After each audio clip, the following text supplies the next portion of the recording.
And okay, we should be recording. Shalom and good evening, my peoples. I hope everyone's having a wonderful night and doing well today. And I know it's been long overdue in terms of videos and whatnot. It's been a lot in the past year and a half so far. I will say a lot's transpired and has happened, and things been going on. A dad now, so it's been busy, and yeah, it's just been a lot, but I'm gonna get into it because this is something I've been researching. I meant to post this years back, but ah, I figure I'm just gonna release it as is and just get into it. But this is about the creator in the West and East Asia, the Most High in Asia. Shang-Di is the creator. Babylon, Sumeria, Assyria, and China. The Tablet of Life is the Book of Life, and I'm just gonna show the disclaimer. I ain't even finished working off the slideshow yet, to be honest. But I'm just gonna show you the website and all that. Like I'm just gonna do this live. So the disclaimer. You can pause and read this.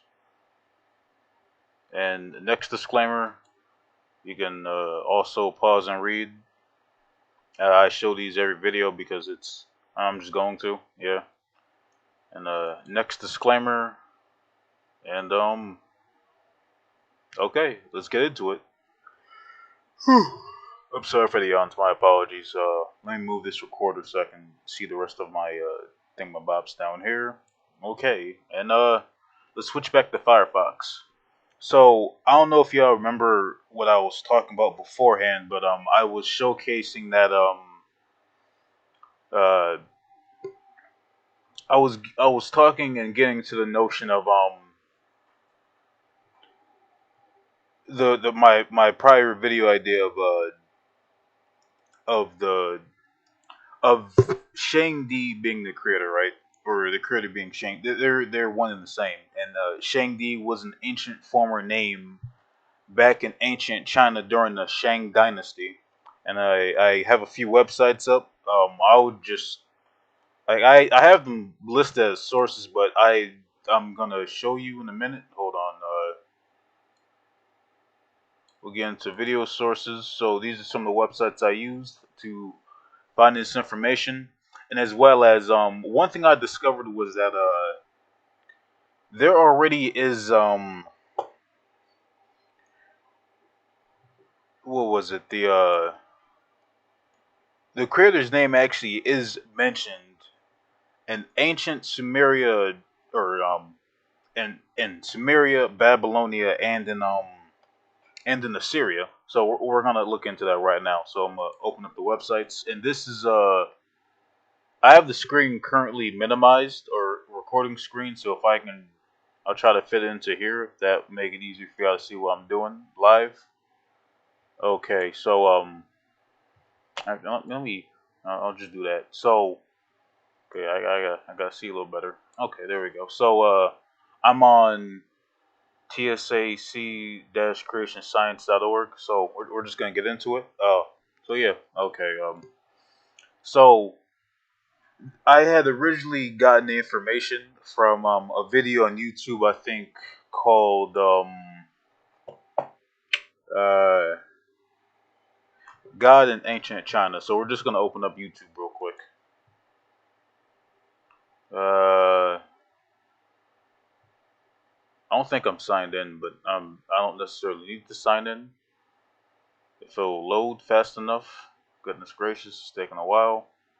Okay, yeah, I'm not signed in, so I'm just gonna type it in.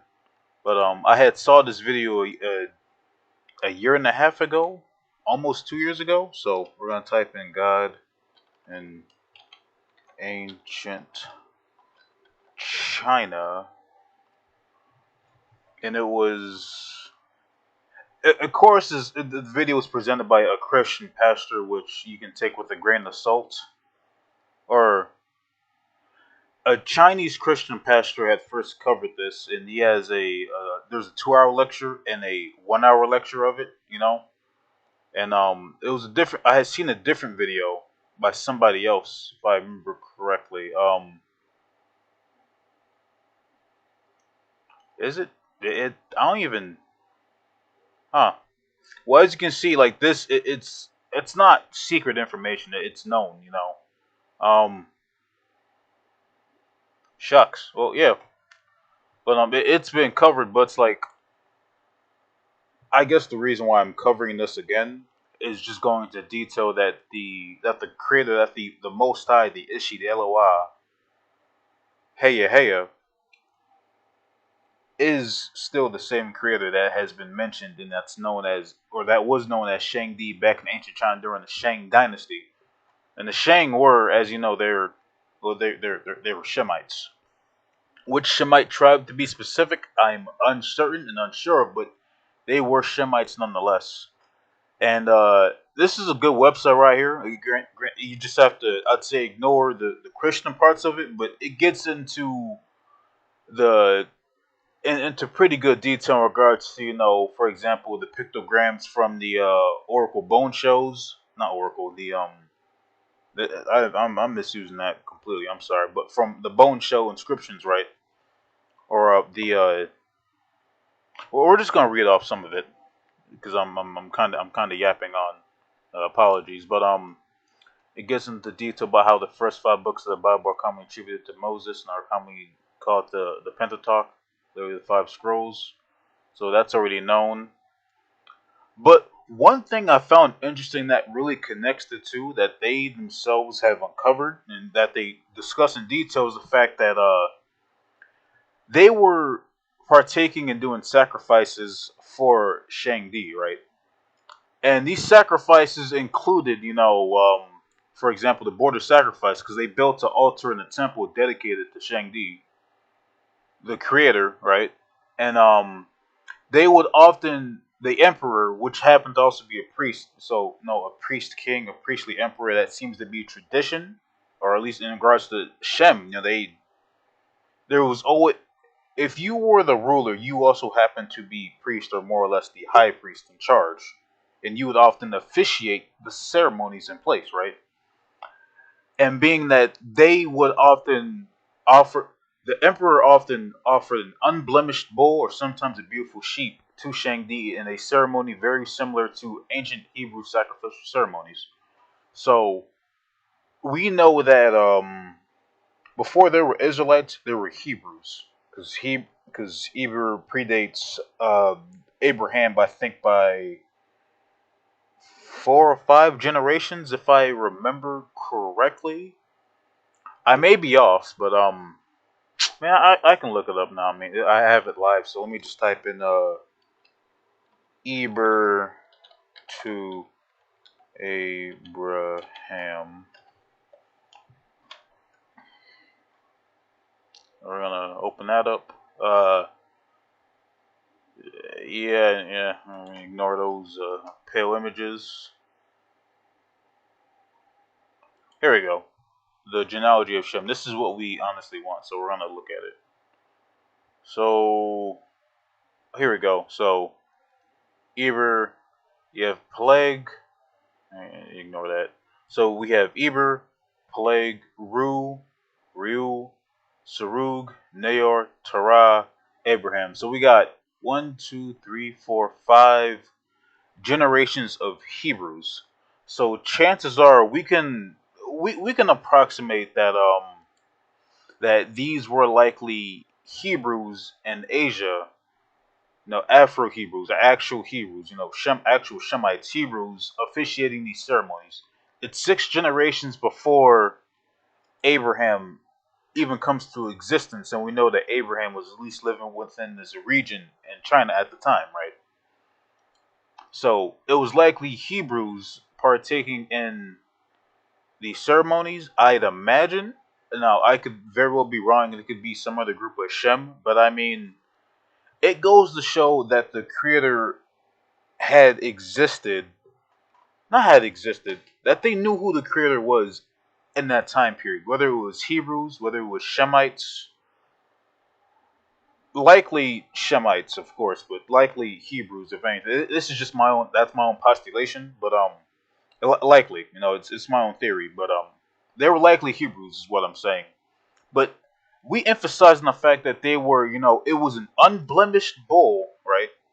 and sometimes a beautiful sheep, and likely more than one depending on said um calendar, calendar date, time period, season, what have you. But the fact that they actually would do it, so I found that interesting because I remember doing a research a while back before one of my phones had died, and I had the tab opened up, and this is the same website particular, but I'd say it's weird because it went into detail in regards to what they were sacrificing. You don't see any regard or mentions the swan, or not swan. I mean swine. You don't hear anything in regards to chicken. You just see bulls and sheep, which are acceptable sacrifices, right? And that we even get into the first specifics of it. Before Christianity, we ignore that. Also, we're gonna ignore this name because it's not a name. That's just more or less an appellation. It's Haya Haya, the God of the Hebrews. They see first. They see him as the creator of the universe. Including humankind, order of creation from heaven, earth, and all living things. Finally, man and woman. They're the way they described it and their text matches Genesis, not verbatim, but pretty spot on as is. And that should be known because before the 5 books, people, the world knew of Noah through his 3 sons, Japheth, Shem, and Ham. Right? They all knew Noah's children knew Noah because he's literally their father verbatim. And again, they thus knew the Creator. They knew who the Most High was. He was practically right there. Like there's no excuse why they wouldn't know who he is. Therefore, that shit information gets passed down generation to generation, quite literally. Like it in the Book of Jasher goes in detail how practically all the sons of Shem would go back and learn from Noah, and thus they would go back and learn from Shem. The house of Shem was often a place of teaching. You know, so yeah, but I mean, honestly, y'all can pause and read because I know I'm doing a lot of yapping, but it's just like uh, third is just and demands the highest moral standard from the emperors and his people, meaning he demanded righteousness. You can arguably equate the highest moral standard to that being of righteousness. The highest moral standard from the emperor, because he demands that from both the emperors and his people. So it's like if the high priest is falling into wickedness, that's going to reflect upon the people, and thus the Most High is going to correct that behavior with punishment and judgment, as harsh as it may be. And it says, fourth, he is a personal God that seeks to communicate to his people through the high priest, which is the emperor. The emperors were to inquire from Shangdi about his blessing to the Chinese people. No personal benefit was asked by the emperor during the offering to Shangdi at the board of sacrifice. That's understandable. Like, you're supposed to serve and follow the commandments. And before we had the Mosaic law, the Mosaic doctrine, the Mosaic commandments, we had the Noahitic. I think they refer to as the commandments and laws of given to Noah, to his sons, to all of man, the children of man. That is. Fifth, Shangdi is a spirit, and the making of statues was strictly forbidden. They even knew then, regardless of how the timeline actually works out, whether it was centuries or thousands, likely centuries ago, they knew even then, stemming from Noah, like they should have known then. They knew then that idolatry was a big nah. You ain't supposed to do it. Don't do it. Don't even engage in it. So you ain't supposed to do it. And again, strictly forbidden. And sixth, Shangdi desires animal sacrifices, especially the bull and the lamb. We know that in Exodus and in Numbers, it is Exodus, Exodus, Numbers. Within Exodus, Numbers, and Leviticus, it is specified what we're supposed to sacrifice. If it ain't a bull, if it ain't a goat, if it ain't a lamb, if it ain't a dove, don't sacrifice it. Don't do it. Flour is a different story, but like, if it's not any of those mentioned, they ain't supposed to do it. And the fact that they knew, or that he desired the bull and lamb, especially, that that concurs with the fact that this has to be the creator. Again, you don't see anything about it.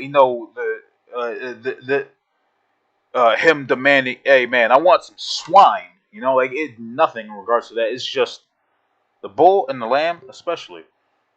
And curiously, one of the Hebrew names for God, again, I don't know if this is Yiddish Hebrew or what have you. It might be, but the whole El Shaddai, they say it's phonetically similar to Shangdi, or the early pronunciation of Shangdi being Zhantai or Zandai, which I can see understanding. It makes sense, yeah. Uh, Let me go back up here. On this side, it goes through the explanation of what the pictograms mean, and that they more or less equate the fact that the pictograms match the descriptions and words within Genesis. They're I forget which book they're referring to, but I'm pretty sure it's the creation story that they have that in regards to Shang-Di. Okay, no, they are called Oracle Bones. Okay, so uh, before they had tablets, they would write on bones of I think turtles or not turtles. I'm wrong, but they would write upon bone to more or less keep record instead of stone tablets due to the toolage they had at the time, or if they found it more convenient. But said pictograms, and this would be early ancient Chinese. And original Chinese writings originally consisted of combinations of pictographs that were based upon concepts or knowledge commonly held and understood at the time. As time passed, the original meaning of these characters had been lost or blurred, along with the original identity of Shangdi. Further, scribes through the centuries have used stylistic variations of the characters, resulting in many ways of writing a single character. Consequently, most of today's Chinese characters are very different from the early pictographs.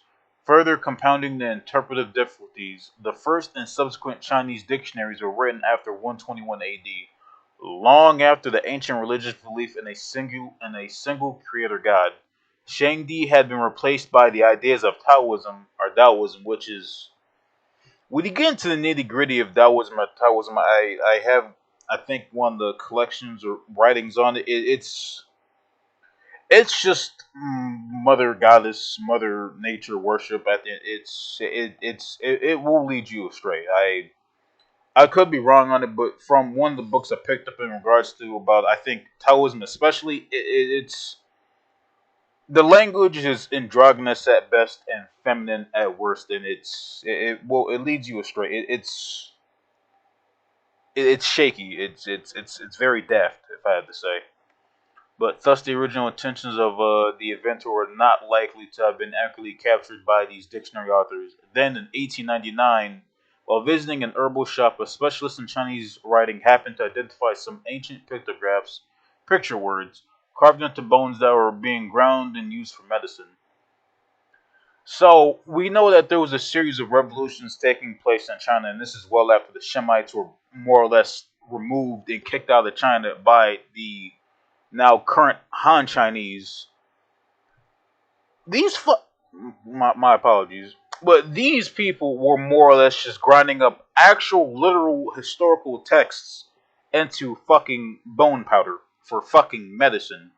Pardon my French, but that I don't know. At least for me, it kind of goes to show the utter disregard and lack of understanding that the current quote unquote Han Chinese populace that live there dictate or how little regard they have for actual history. I would just say that. Fucking, pardon my language, the Sinite. Yeah. Anyway, the source of these bones was traced to a site in Anyang, Henan province, that is now recognized as the ruins of Yin, the last capital of the Shang dynasty. This timeline probably isn't correct, but 1646 a while ago. At and around this site, archaeologists have discovered well over 150,000 oracle bone specimens, representing the earliest known body of Chinese writing among the foundations of palaces and ritual sites. They are referred to as oracle bones because they are mostly divinations, questions to God regarding future weather, crop planting, the fortune of members of the royal family, military endeavors, or other similar topics described on bones, turtle shells, ox scapulae, or other bones. Now you can see the decline in culture is because we were warned to not partake in the practices of the East. Granted, yes, we lived within the Eastern region, but it's more or less we're warned we're warned not to partake in divination, which is soothsaying, which is trying to predict the future, predict what we're not supposed to do that. It's one thing to prepare just in case, but to actively reach out to the Creator via divination, that's something you're not supposed to do. You ain't supposed to do that. It's one thing for prayer to take place. It's another thing to make out divinations out to the Creator, hoping to receive answers that you shouldn't properly have in the first place. You know, that's a whole can of worms that you shouldn't partake in. Yeah. Now, this this is a bit shaky right here in regards to the whole God's promise to the Chinese. Yeah. Man, y'all can go ahead and read this if you want to. I mean, that's yeah. Anyway, Genesis 1:1, in the beginning, God created the heavens and the earth. There are two oracle-born versions of Shang-Di. The first version having a okay, yeah, they're talking about the Trinity, which is no one cares. BS, yeah. Okay, that's about it for the site. But again, the y'all can see the URL right there if you want to look it up. So go ahead. But on to the next. Um, pardon me. Pardon me. This is a bit of a long read, but this is just more or less breaks down the terminology and the verbiage in regards to Di and Tian, the deity in the heaven from Shang to Tang dynasties, written by Ruth H. Chang back in September of 2000. So, my goodness gracious, 26 years ago. Ooh, we're about almost 26 years ago. Ooh, goodness. Ugh. So it was I found this to be interesting read. I mean, granted, I skimmed it, but I mean, it's if y'all want to download this for yourselves and take a look through, you can. But it just more or less emphasizes, what Di and Tian means in regards to the dynasties that be, and we're primarily focusing on the, you know, Shang. It's. I'll do a separate video on this, but the Shang dynasty was more or less inhabited by, again, they were Shemites. Fairly certain the same with the Zhao dynasty as well, but the Shang in particular, they were Shemitic people. They were Shemites. They're Shem. Um, it talks about these different things. The lotus flower, yeah, it was a video I made way back to Mahayana Buddhism. Lotus flowers on the back chain that holds a lot of relevance to what we talked about or what goes on. Okay, so we'll go back up here and yeah, get into one of the other websites that will load properly. 'Cause there's some other things I do want to get into as well, but contextualchinese.com. Hopefully, there's not a bunch of ads spamming it. I mean, y'all should be able to make out the characters. I have the black filter turned on for because light and blue light and eye strain and all that jazz. But we'll go down here. It breaks down the character of what it means. It means up above, on top, or supreme. Pictograph. It just more or less breaks down what again Shang Di means. It's just further emphasis on what it means in general, such as supreme ruler or ruler above, which can equate to the Most High. So yeah, you know, it's a very brief website, and we're not supposed to claim the name in vain, so we me ignore all that part. But it's just the cultural significance, and just replace Christian with Hebrew. Again, Hebrew. We know this is in regards to the Most High, his name back in ancient China then. So this next one will load. Goodness gracious, Firefox, and as slow as Schmidt. Okay, so again, it's just read.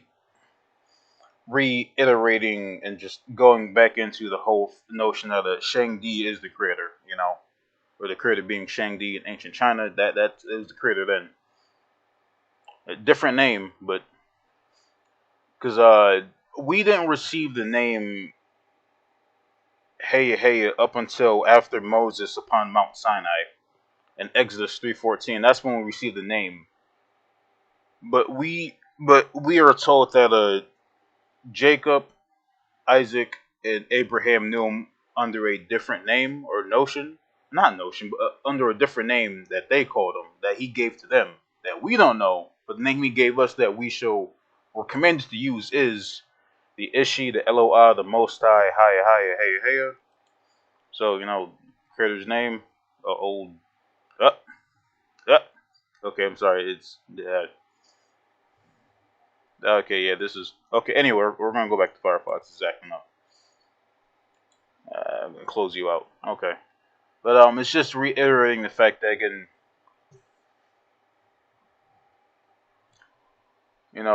principal deity in the ancient Chinese state sacrificial system within the system, the five directional deities, the sun, the moon, the earthly deity. Yeah, I don't know about that stuff, but again, the creator. You know, so my apologies. And again, going on Britannica, just to reiterate and just back into it again. Indigenous and indigenous Chinese religion, the supreme power reigning over lesser gods and human beings. The deity and personality trait. Nah. Hold on. Is the website broken? Because okay, yeah, it's acting up. But all right, that's more or less it for the Shang-Di bit. So I mean, you have the information right here. It's just that yeah, the creator is Shang-Di. The Shang-Di being the creator back in ancient China. Now under the name that we are commanded now to use now from Moses and onwards is the Most High, the Ishi, the Eloi, the titles, and Haya Haya being his actual the name that he gives us. I am that I am. Exodus 3:14 that we're supposed to use. And again, just did on Wikipedia the use of Bang Boop Bop can be translated to as the Lord above in theological texts.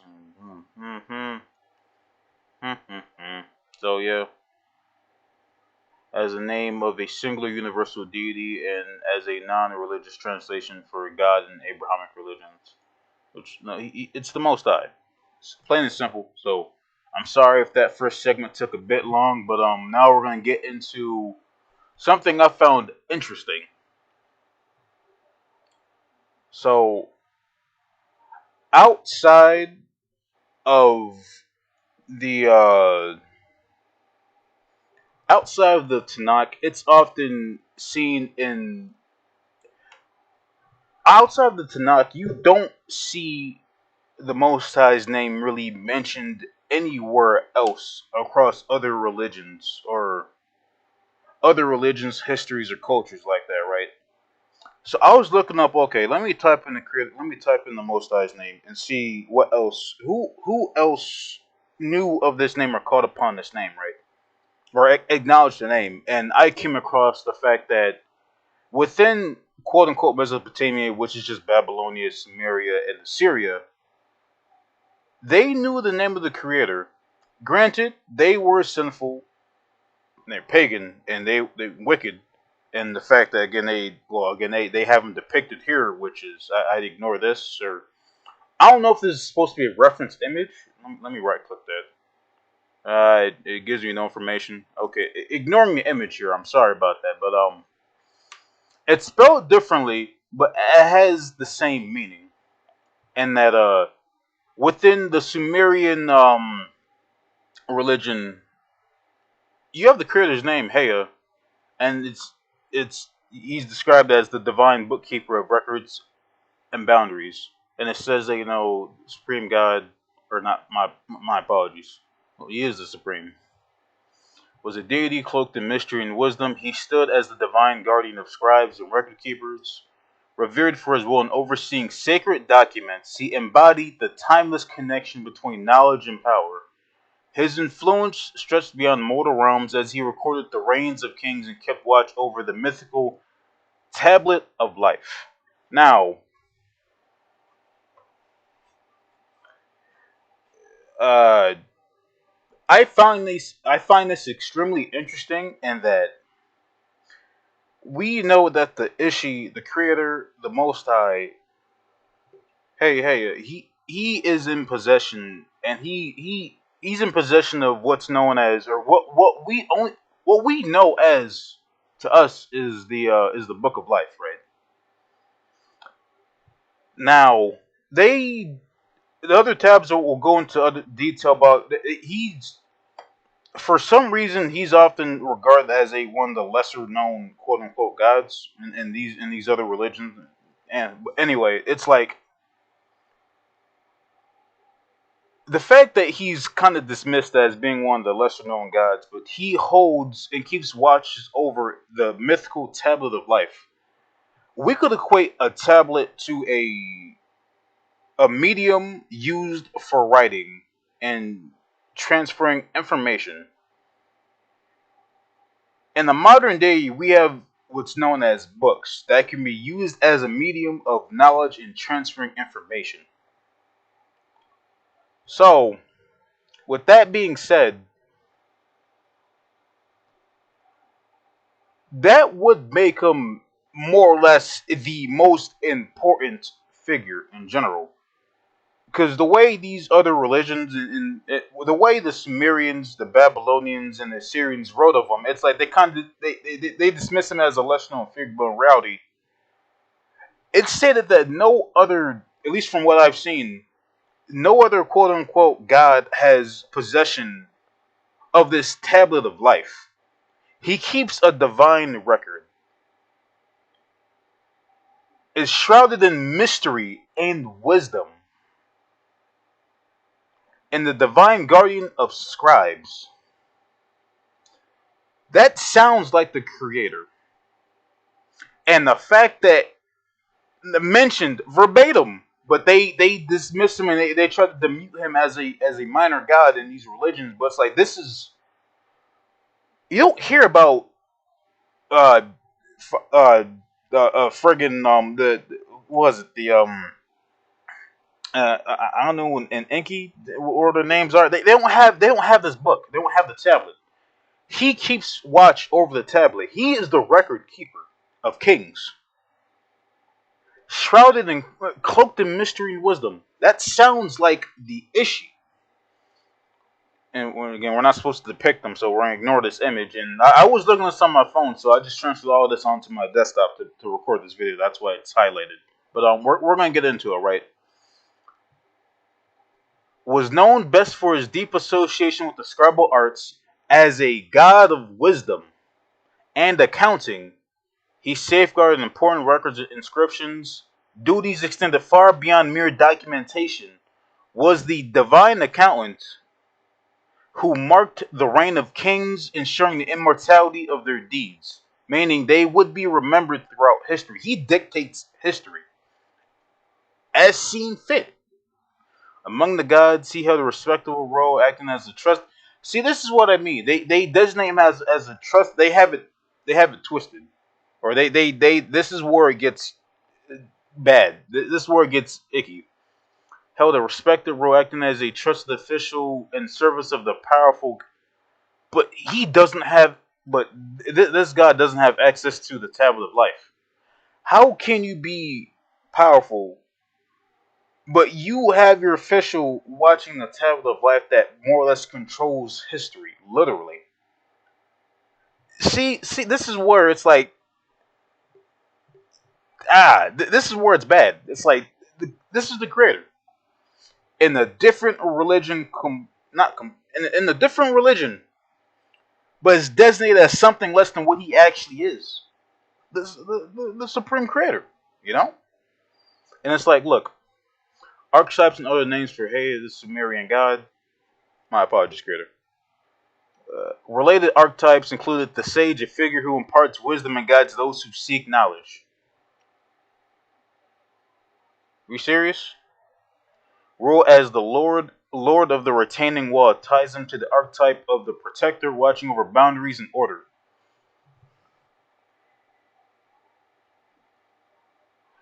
He who gives law commands law, watching over boundaries and order. The lawgiver is the ruler, though primarily recognized. Other names used for the god include it's just this one is an appellation from I remember these two they different actions by present blah anyway this is what we're looking at primarily this and primarily this a role written in time presence in mythology often behind the scenes spoke to the importance of order in the ancient world though his role in myth was a minor compared to others significance lay in his timeless influence over knowledge. In the world where power is measured by control over records and history, stood as the invisible hand guiding the fates of kings and empires. That that literally sounds like the creator. Yeah, that really does describe him. It really does. And the fact that it out outside of our own outside from our own teachings and understandings in our history, where we know his name, they also knew his name. They knew what they had an idea of what he did. You know, again, this is passed down from Shem, or passed down from Noah to Shem and his sons. And again, this deals with the Assyrians, the Babylonians, who were the Chaldeans, who were Shemites. Assyrians are Shemites, and all right, they're Shem. This is Shem. This is Shem. All right, this is a people of Shem. And, like, man, and look at this. The Most High has always existed. He wasn't born. He wasn't created. He has always existed before our world even before we ever existed. He's the first and he will be the last. He is eternal. There was nothing before him, and there will be nothing after him. He is eternal. In ancient times, the parents of were never named. They never named because he doesn't have parents. He has always existed. They write this out strangely. It's like, and again, how can you be in service to a another god, right? And yet this god has parents. Let's look at let's open up a new tab and look at this one, right? This guy right here, parentage and lineage. How can you be the all powerful or chief ruler or deity, right? Or at least one of them, and you have parents.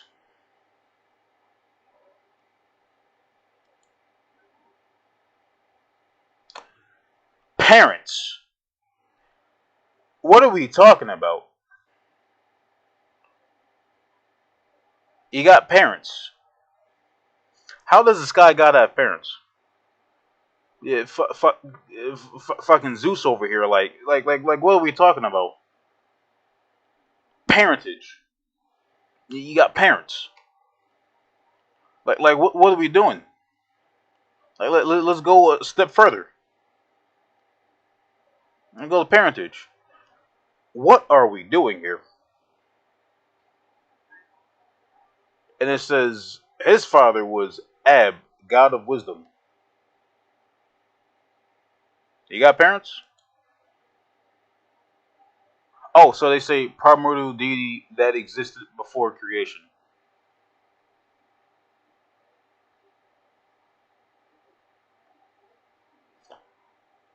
That's a funny thing. There is little to no mention of Ab in the Sumerian culture. Given the references found, we chose that includes deity was rather he was a concept rather than a physical form. Symbol wisdom. He was associated with symbols of knowledge and understanding. Primordial essence. His role was the foundation of creation and existence. So it's kind of like they just split up what the creator was, and they were just they were just taking aspects and just flinging things that tried to make sense of what they were, which is just convoluted, right? Wisdom as power. His influence came from knowledge, not force or armaments. abstract essence, his sacred nature focused on concepts, not living creatures.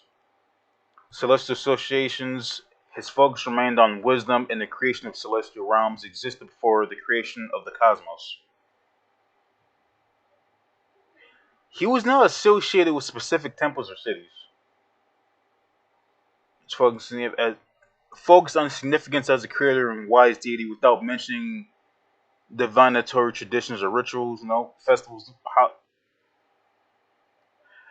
This is the problem with older cultures. So, like, this would more or less just be an aspect of the creator. I don't, and again, the creator doesn't have a wife, so he the goddess of primordial essence or consort. We could check this out, but we're just gonna ignore this, right? Primordial essence and spirits and all living things. So, like, all of existence, creation symbolize the nurturing of life and links to buying and shit. See, this is that shit I'm talking about right there. Look at that. Fucking, they associate her with her, the whore of Babylon, the mother goddess, silent promoter. We ignore this shit. And taught not to worship this. We're gonna ignore this shit right here. Nope. And nope. Look at that mother god. We're gonna ignore that. This is some bullshit. No, no, no. We're not doing that. Look at that. Like, held an important role in religious beliefs. Was seen as the foundation of the. So look at this. Look at this shit. The mother goddess revered for fertility, creation. So we know this is bullshit. We know that this is just this is the mother goddess. This is her, the whore of Babylon, that were warned not to worship. No. Whereas there is little to no mention of Ab in Sumerian culture. Look at that. Like, creating life giving and sustaining water. It's timeless. Not. So my issue is that we have this figurehead, this Ab, the Sumerian god of wisdom, and then we have the creator. Again, I'm the reason why I'm not actively seeing the name lies. I don't want to besmirch or be disrespectful to the holy name, so I'm not going to use it, or I'm using it very sparingly. So that's why I'm not actively saying it. But it's like, to the creator, right, and deep association with scribal arts as a god of wisdom and accounting. But there's no, his parents never he doesn't have parents. His lineage, like many gods, will emerge from the mists of time, unknown yet profound. His existence was enough, rooted in the very fabric of the universe, as though he had always been there, watching over the scrolls and tablets of the gods. In my opinion, and in my theory, there is nothing that separates these two beings right here. There's, like, wisdom, but like, it's just known as wisdom. We have the creator's name, and it's linked to wisdom, and it just emerged. They say it just emerged from the midst of time, unknown yet profound. This is what I'm talking about. And we know that the creator doesn't have a consort nor wife. It's just the Ishi, the Ishi alone. So this right here, all this writing, grain, this is gonna be disregarded because she's, again, like, they prop her up as being this important goddess-like figure that is just another version of her. That is it. So that will be disregarded. All right, we're not gonna do that. That is, we're not doing that. Like, no. But again, we have the creator being in another religion.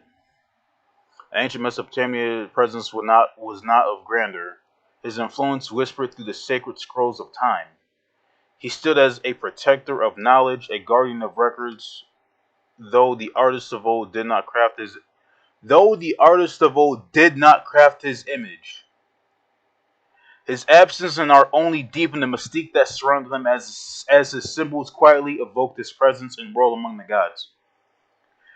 He wasn't depicted. Look at this. Oh my goodness! Like I'm looking through this even in detail. It's like he wasn't depicted. No sculptures or reliefs bear his likeness. His image eludes us, hidden like the sacred records he guarded. His essence was instead felt in the tools of his trade. It was said that an ancient writing instrument may have been named after him. I can't pronounce that. Gisda. That's tough. A symbol of a sacred duty to oversee the words that shape kings and empires. Though no artist captured them, presence was unmistakable, woven into the very fabric of scribal tradition. The tool bearing his name, perhaps used by scribes who watched over, stood as a silent tribute to the god who held dominion over knowledge.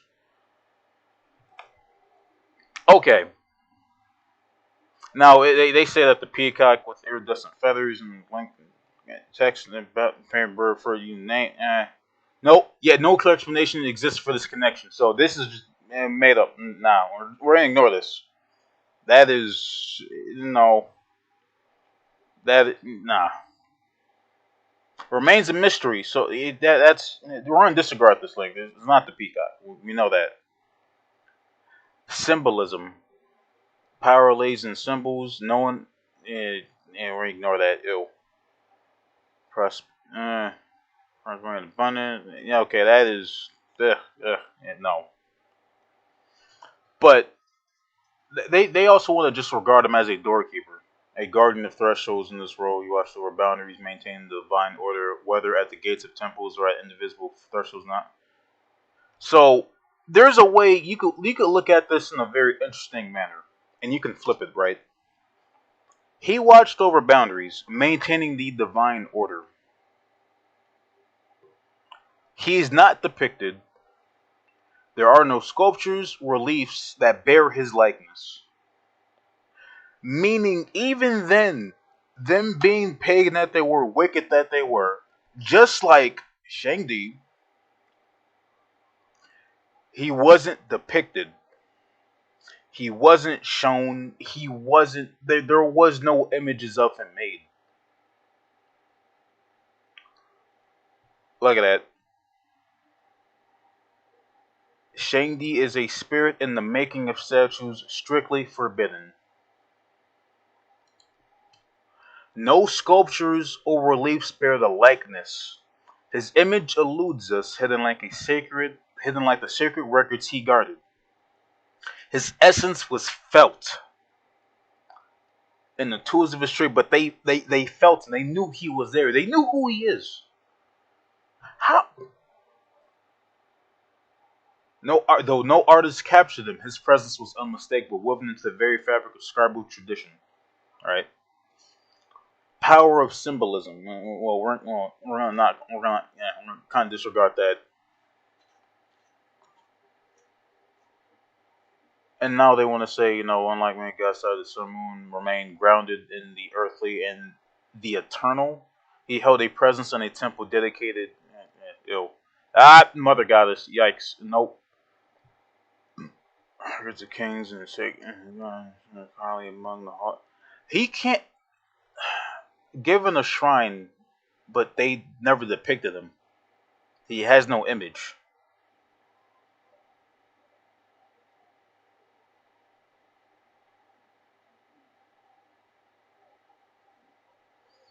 From spaces came immortal words of quiet, humble scribe.